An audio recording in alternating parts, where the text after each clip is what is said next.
বিমানবন্দর থেকে সীমান্ত দিয়ে স্বর্ণ পাচার করার সঙ্গে কাস্টমস প্রশাসন, আইনশৃঙ্খলা বাহিনীর এক শ্রেণীর কর্মকর্তা ও রাজনৈতিক নেতারা রহস্য ঘেরা শাহিনের বাংলো বাড়িতে যাতায়াত করতেন। তাদের জন্য সেখানে মনোরঞ্জনের ব্যবস্থা থাকত। কারা কারা সেখানে যাতায়াত করতেন এবং স্বর্ণ চোরাচালানের নেপথ্যে কারা জড়িত তাদের শনাক্তকরণে একাধিক গোয়েন্দা সংস্থা অনুসন্ধান চালাচ্ছে।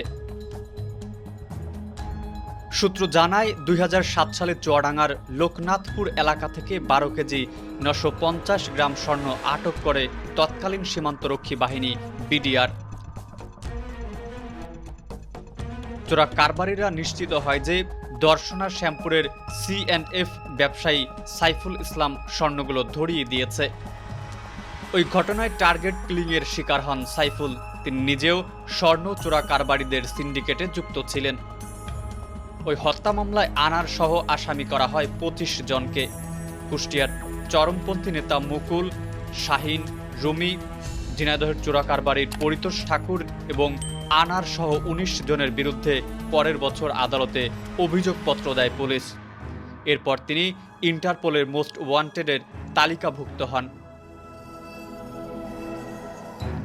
দেশের দক্ষিণ পশ্চিমাঞ্চলের স্বর্ণ পাচারের অন্যতম রুট ঝিনাইদহের মহেশপুর ও চুয়াডাঙ্গার দর্শনা গেদে বর্ডার।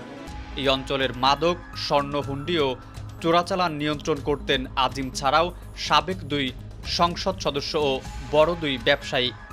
এরা অল্পদিনের ব্যবধানে শত কোটি টাকার মালিক হয়েছেন। একটি সিন্ডিকেটের মাধ্যমে দুবাই ও সিঙ্গাপুর থেকে সোনার বার নিয়ে আসে এরা।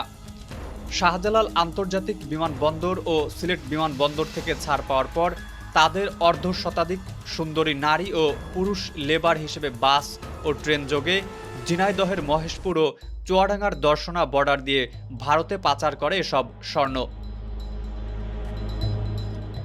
বিভিন্ন সময় বিজিবি ছোটখাটো চালান আটক করলেও বড় বড় চালান নিরাপদে ক্ষমতার দাপটে পাচার করে দিয়েছেন।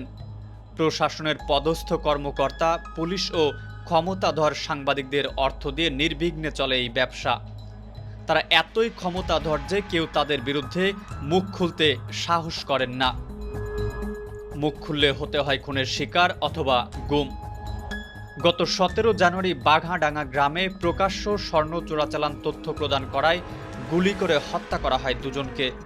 নিহত ব্যক্তিরা হলেন ওই গ্রামের শামীম ইসলাম ও মন্টু মণ্ডল। এই ঘটনায়ও একজন সাবেক এমপির নাম শোনা যায়।